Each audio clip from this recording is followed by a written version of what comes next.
Hello, good morning, नमस्कार। सभी का स्वागत है स्पिरिचुअलिटी मैटर्स अध्यात्म की और मेरे इस चैनल पे। आई होप सब अच्छा कर रहे होंगे अपनी लाइफ में, लाइफ को एंजॉय कर रहे होंगे। और आजकल जो हम क्वेश्चन आंसर सीरीज़ लेकर के आ गए हैं, आजकल वही कर रहे हैं। इसका भी आनंद ले रहे होंगे। इस ज्ञान से भी आप बहुत कुछ सीख रहे होंगे। अपने जीवन से रिलेटेड जितने भी आपके प्रश्न हैं उनके उत्तर आपको धीरे धीरे मिल रहे होंगे। हर एक सेशन में हम एक टॉपिक लेकर के आते हैं, उसमें क्वेश्चन एंड आंसर होता ही होता है। प्रश्नकर्ता प्रश्न करते हैं और कृष्णमूर्ति उसका उत्तर देते हैं। यही एक क्रम चला आ रहा है। तो आज हम द्वंद्व के विषय में जानने वाले हैं। हम सभी के जीवन में कभी ना कभी या प्रायः होता ही है, द्वंद्व जीवन में आता ही है, जहाँ हम दो में जाके अटक जाते हैं, ये करें या ये करें। कोई भी ऐसी स्थिति आती ही आती। आइए जानते हैं कृष्णमूर्ति से वो इसके बारे में क्या कहते हैं और प्रश्नकर्ता क्या प्रश्न कर रहे हैं। शुरू करते हैं आज का सेशन। Let's get started. तो देखिए, द्वंद्व। प्रश्नकर्ता क्या कह रहे हैं, देखिए। अपने आसपास जो कुछ भी है उसके साथ मैं खुद को बहुत अधिक द्वंद्व में पाता हूँ, और मेरे भीतर जो कुछ है उसमें भी द्वंद्व है। लोगों ने दिव्य व्यवस्था की बात की है। प्रकृति में एक सुसंगति, हार्मनी है। ऐसा लगता है कि मनुष्य ही एकमात्र ऐसा जीव है जो इस व्यवस्था का उल्लंघन किया करता है और इस तरह अपने तथा औरों के लिए इस कदर कष्ट व्यथा उत्पन्न करता रहता है। जब मैं सुबह उठता हूँ तो अपनी खिड़की से पक्षियों को एक दूसरे से लड़ता हुआ देखता हूँ, पर वे जल्द ही अलग हो जाते हैं और उड़ जाते हैं, जबकि मैं अपने भीतर खुद से और दूसरों से ये लड़ाई पूरे वक्त जारी रखता हूँ। इससे कोई बचाव छुटकारा नहीं है। मुझे संदेह है कि मैं खुद के साथ कभी भी शांति से जी पाऊंगा अथवा नहीं है। तो इस बात पे संशय हो रहा है कि क्या मैं कभी शांति से जी पाऊंगा, ये प्रश्नकर्ता कह रहे हैं। ठीक है, कहना ना होगा कि मैं अपने आप को अपने आसपास जो भी है उसके साथ और अपने साथ भी पूर्ण समस्वरता या समस्वरता तालमेल में देखना पसंद करूँगा। जब कोई इस खिड़की से बाहर उस शांत समुद्र की ओर तथा पानी पर झिलमिल प्रकाश को देखता है तो भीतर एक बड़ा गहरा भाव रहता है कि अपने आप से और इस संसार से इन अंतहीन झगड़ों के बगैर जीने की भी कोई राह तो अवश्य होगी। क्या कहीं कोई समस्वरता, सुसंगति है भी, ये प्रश्न कर रहे हैं, या फिर बेअंत अव्यवस्था ही है? अगर सुसंगति है तो किस तल पर इसका अस्तित्व संभव है? या किसी पहाड़ के शिखर पर ही हुआ करती है जिसको धधकती हुई वादियाँ कभी नहीं जान सकती? तो अब कृष्णमूर्ति कहते हैं, क्या कोई एक से उस अन्य तक जा सकता है? क्या कोई जो है मतलब जो एग्जिस्ट कर रहा है, जो है उससे जो नहीं है में बदल सकता है? क्या विसंगति को सुसंगति में रूपांतरित किया जा सकता है? ये कृष्णमूर्ति ने कह दिया। अब प्रश्नकर्ता कह रहे हैं, तब क्या द्वंद्व आवश्यक है? आखिरकार शायद ऐसा भी तो हो सकता है कि यही चीज़ों को कि कुदरती, या आप एक समझ सकते हैं कि हम भी जब भी कभी बहुत कन्फ्यूजन के स्टेट में पहुंचते हैं तो बहुत सारे प्रश्न अंदर अंदर चलते हैं हमारे अंदर, और हम अपने आसपास किसी ऐसे व्यक्ति को नहीं खोज पाते जो इन सभी द्वंद्वों के या इन सभी प्रश्नों के उत्तर को दे पाए। उसके लिए भी ऐसा कोई व्यक्ति चाहिए होता है जो इन सब प्रश्नों को समझ पाए, हमारे अंदर की जो भावनाएं हैं उनको समझ पाए। ठीक है, तो इसीलिए फिर गुरु की संगति की जाती है, या कह सकते हैं गुरु को बनाया जा सकता है, और गुरु सारे प्रश्नों के उत्तर देने में सक्षम होते हैं। तो यहाँ पे वही कह रहे हैं, प्रश्नकर्ता कह रहे हैं, तब क्या द्वंद्व आवश्यक है? आखिरकार शायद ऐसा भी तो हो सकता है कि यही चीज़ों की कुदरती या स्वाभाविक दशा हो, यानी नेचुरली ऐसा एग्जिस्ट कर रहा हो, ऐसा बोल रहे हैं। कृष्णमूर्ति कहते हैं, अगर कोई यह मान्य कर ले तो उसे हर उस चीज़ को मान लेना होगा जिसे समाज मान्य ठहराता है। युद्ध, महत्वाकांक्षी प्रतिस्पर्धा, जीवन का एक आक्रामक तौर तरीका, मनुष्य की यह पाशविक हिंसा उसे तथाकथित पवित्र स्थलों के भीतर एवं बाहर, क्या यह स्वाभाविक है? क्या यह किसी भी एकत्व को जन्म देगा? क्या हमारे लिए यह बेहतर नहीं होगा कि इन दो तथ्यों पर गौर करें? अपने सभी पेचीदा संघर्षों सहित द्वंद्व का तथ्य और इस मन का तथ्य जो मांग कर रहा है व्यवस्था की, सुसंगति की, शांति की, सौंदर्य की और प्रेम की। प्रश्नकर्ता कहते हैं सुसंगति के बारे में मैं कुछ नहीं जानता। तो ये प्रश्नकर्ता का ही कहना है कि सुसंगति के बारे में मैं कुछ नहीं जानता। मैं इस अंतरिक्ष में, ऋतुओं में तथा ब्रह्मांड की गणितीय व्यवस्था में देख पाता हूँ, पर वह मुझे मेरे मन एवं हृदय को व्यवस्था प्रदान नहीं करती। गणित की वह आत्यंतिक व्यवस्था मेरी तो नहीं है, ठीक है। मुझ में व्यवस्था यानी ऑर्डर है ही नहीं, मैं तो गहन अव्यवस्था में हूँ। मैं जानता हूँ कि राजनीतिक यूटोपियन सुराज्यों तथा धार्मिक स्वर्गों की तथाकथित परिपूर्णता की ओर ले जाने हेतु क्रमिक विकास की विभिन्न परिकल्पनाएं उपलब्ध हैं, लेकिन ये मुझे वहीं छोड़ देती हैं जहाँ मैं असल में हूँ। हो सकता है कि 10,000 वर्षों में यह संसार परिपूर्णता को प्राप्त कर ले, पर इस बीच मैं तो नरक को ही जी रहा हूँ। अब कृष्णमूर्ति उत्तर देते हैं, कहते हैं मैं अपने आप में और इस समाज में अव्यवस्था, कह रहे हैं कि हम अपने आप में और इस समाज में अव्यवस्था देखते हैं, यानी कि आप अपने आसपास भी बहुत सारी अव्यवस्थाएं देखते होंगे। दोनों ही बहुत पेचीदा हैं।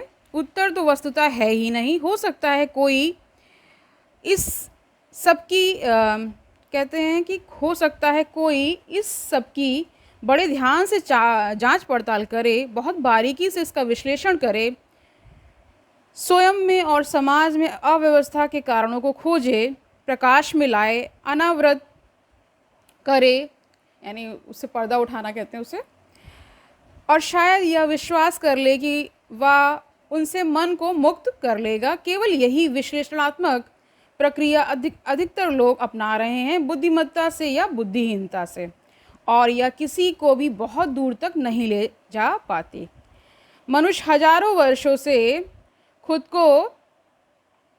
का मतलब विश्लेषण करता रहा है और नतीजा साहित्य के अलावा और कुछ हाथ नहीं लगा है। बहुतेरे संतों ने अपने आप को अवधारणाओं तथा आदर्शवाद के कैदखानों में गतिहीन, पंगु बना लिया है ना। हैं वे भी द्वंद्व में ही। हमारे द्वंद्व का कारण इच्छाओं की यह सदा सर्वदा की दुविधा दुई है, विपरीतों का यह अंतहीन गलियारा जो डाह, लालच, महत्वाकांक्षा, आक्रामकता, डर और इसी तरह की बाकी चीज़ों को रचता गढ़ता रहता है। तो सवाल यह पैदा होता है कि इस समस्या से एक नितांत अलग ढंग से पेश नहीं आया जा सकता क्या? इस संघर्ष को मान्य स्वीकार कर लेना और इससे बाहर निकलने के हमारे तमाम जतन पारंपरिक हो चुके हैं। यह पूरा का पूरा रवैया ही पारंपरिक यानी ट्रेडिशनल है। मन इस पारंपरिक पद्धति से ही इस पर काम करता है, किंतु जैसा कि हम देख रहे हैं, मन की यह पारंपरिक दिशा, दृष्टि और अधिक अव्यवस्था ही उपजाती है। तो समस्या यह नहीं है कि अव्यवस्था को समाप्त कैसे करना है, बल्कि यह है कि क्या यह मन परंपरा से मुक्त होकर इसको देख सकता है, और तब शायद कतई कोई समस्या हो ही नहीं। प्रश्नकर्ता कहते हैं मैं आपको बिल्कुल नहीं समझ पा रहा हूँ। कृष्णमूर्ति फिर कहते हैं अव्यवस्था का यह तथ्य तो है, इसके बारे में कोई शक नहीं है, यह एक तथ्य है, वास्तविकता है। इस तथ्य को लेकर पारंपरिक रवैया है, इसका विश्लेषण करना, इसका कारण खोज निकालने और उस कारण पर विजय पा लेने का यत्न, या फिर इसके एक विपरीत का आविष्कार करके उस तक पहुंचने का संघर्ष, परंपरावादी दृष्टि यही है, जिसमें इसके अनुशासन, अभ्यास, नियंत्रण, दमन, उदात्तीकरण सब समाविष्ट हैं। मनुष्य हजारों हजार साल से यह करता आया है, नतीजा कुछ नहीं। तो कुछ भी नहीं मिला है अभी तक, सब कर रहे हैं, सब बहुत कुछ कर रहे हैं। क्या हम इस नज़रिए का पूरी तरीके से परित्याग कर सकते हैं और इस समस्या को बिल्कुल अलग ढंग से देख सकते हैं? यानी कि इससे परे जाने या इससे हल करने या इस पर काबू पाने या इससे पलायन करने का यत्न करें ही नहीं। क्या यह मन ऐसा कर सकता है? अब प्रश्नकर्ता कहते हैं शायद, केवल एक शब्द ने कहा शायद। कृष्णमूर्ति फिर कहते हैं इतनी जल्दी जवाब ना दे, मैं जो आपसे पूछ रहा हूँ वह मसला बहुत बड़ा है। काल के प्रारंभ से ही मनुष्य अपनी सभी समस्याओं से निपटने का यत्न करता आया है, या तो उनके परे जाकर या उनका कोई हल निकालकर, उन पर काबू पाकर, या फिर उनसे पलायन करके, यानी पलायन का मतलब भाग जाना, उस स्थिति को छोड़कर भाग जाना। कृपया यह ना सोचें कि आप इस सबको इतनी सहजता से बस एक शाब्दिक सहमति व्यक्त करके रफा दफा कर सकते हैं। हर किसी के मन की संरचना ही इसके द्वारा ढली है। तो अब क्या यह मन इस सबको अशाब्दिक तौर पर समझते हुए वस्तुतः स्वयं को उस परंपरा से मुक्त कर सकता है? द्वंद्व से पेश आने का पारंपरिक तरीका कभी इसका समाधान नहीं करता, बल्कि उस द्वंद्व में और बढ़ोतरी कर देता है। हिंसक होना जो कि द्वंद्व है, उसमें मैं अहिंसक बनने की कोशिश का अतिरिक्त द्वंद्व भी जोड़ देता हूँ।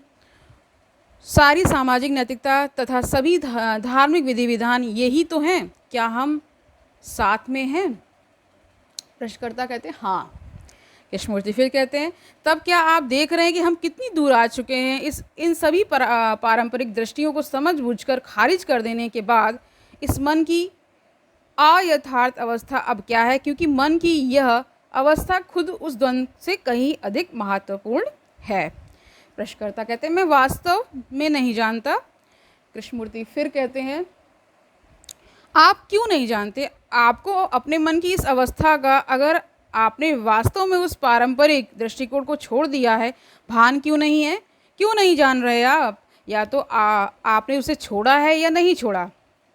अगर आपने उसे छोड़ दिया हो तो आप यह जान ही लेंगे। अगर आपने ऐसा किया है तो समस्या को देखने के लिए आपका मन निर्दोष निश्चल हो चुका है। आप उस समस्या को इस तरह देख सकते हैं मानो यह देखना पहली बार हो रहा हो। और अगर आप ऐसा करते हैं तो क्या द्वंद्व की कोई समस्या है भी? क्योंकि समस्या को आप पुरानी आंखों से देखा करते हैं तो ना यह केवल मजबूत होती जाती है, बल्कि यह अपने उसी घिसे पिटे रास्ते पर ही जारी रहती है। महत्वपूर्ण यह है कि आप उस समस्या को देखते कैसे हैं। आप उसको नई आंखों से देखते हैं या पुरानी आंखों से? ये नई आंखें उस समस्या को लेकर घटने वाली संस्कार जनित प्रतिक्रियाओं से मुक्त है।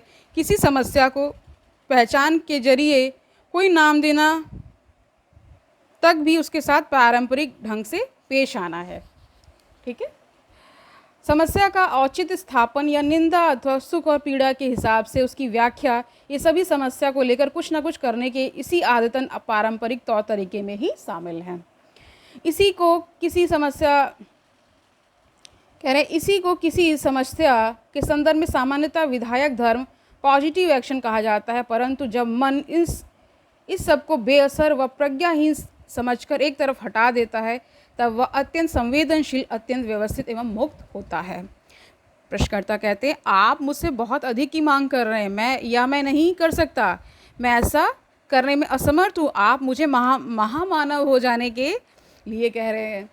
तो कृष्णमूर्ति उत्तर देते हैं, कहते हैं जब आप कहते हैं कि आपको महामानव बनना होगा, तब आप अपने लिए कठिनाइयाँ और क्या अवरोध पैदा कर रहे हैं। इसमें वैसा कुछ भी नहीं है। आप चीज़ों को उन आँखों से देखा करते हैं जो दखल अंदाजी करना चाहती हैं। जो कुछ वे देख रही हैं उस बारे में कुछ ना कुछ कर डालना चाहती हैं। उस बारे में कुछ भी करना बंद कर दें, क्योंकि जो भी आप करते हैं वह पारंपरिक तौर तरीके का ही हिस्सा है। बात इतनी है, सहज सरल रहें, यही प्रत्यक्ष बोध का, परसेप्शन का चमत्कार है। ऐसे हृदय और मन से जो उस अतीत से पूर्णतः स्वच्छ निर्मल हो चुके हैं, प्रत्यक्ष बोध करना, देखना, निषेध से बढ़कर कोई पॉजिटिव एक्शन, विधायक कर्म है ही नहीं। तो आज इस प्रश्नोत्तरी का एंड कहाँ हो रहा है? कृष्णमूर्ति कहाँ एंड कर रहे हैं कि आपको अपना थोड़ा परसेप्शन चेंज करना होगा। मतलब जो हो रहा है उसे एक तटस्थ भाव से देखना होगा। उसमें पॉजिटिव नेगेटिव नहीं ढूंढना है आपको। बस उस स्थिति को तथ्य के साथ, तथ्य कभी अच्छे बुरे नहीं होते, बस तथ्य तथ्य ही होते हैं, उस तरह से देखना है। और इससे क्या होगा, परसेप्शन का चमत्कार घटित होगा, ठीक है। और प्रत्यक्ष बोध हो जाएगा आपको। प्रत्यक्ष बोध करना यही है कि जो जैसा है उसे वैसे ही देखना, ठीक है। और इसी को इन्होंने आगे जाके क्या कह दिया, पॉजिटिव एक्शन कह दिया। कह रहे निषेध से बढ़कर कोई पॉजिटिव एक्शन विधायक कर्म है ही नहीं। तो आज के लिए इतना ही रखते हैं। आई होप आज का सेशन आपको समझ आया होगा। अगर कहीं कुछ डाउट है तो फिर से दोबारा से वीडियो देखिए, और अगर फिर भी नहीं क्लियर हो रहा तो मुझसे पूछिए, आपकी समस्या का हल ज़रूर होगा, ठीक है। तो कल मिलते हैं, तब तक के लिए आनंद से रहिए, सुखपूर्वक अपना जीवन व्यतीत करिए, दूसरों को सुखी करिए, और ये भी याद रखिए कि ये ज्ञान कितना आवश्यक है, ये भी दर्शन का ही पार्ट है। जो भी कुछ हम कर रहे हैं वो कहीं ना कहीं स्पिरिचुअलिटी से कनेक्ट होता है। इन सभी विचारों में, इन सभी क्वेश्चंस आंसर्स में आपको अपने आंसर्स, अपने क्वेश्चंस भी दिखाई देते होंगे, क्योंकि हमारे अंदर भी तो बहुत सारे प्रश्न उठते रहते हैं। तो द्वंद्व हम सभी को होता ही होता है। कभी किसी चीज़ में स्टक हो जाते हैं हम, किसी स्थिति में आकर के रुक जाना, उससे आगे बढ़ ना पाना, है ना, ऐसी स्थितियाँ आती हैं। तो आज निश्चित ही उसका निराकरण हो चुका होगा। अगर नहीं हुआ है, मुझसे कुछ जानना चाहते हैं तो मुझे कमेंट सेक्शन में मुझे बताइए, मैं निश्चित ही उसका उत्तर दूंगी, ठीक है। कल मिलते हैं, तब तक के लिए हरि ओम तत्सत।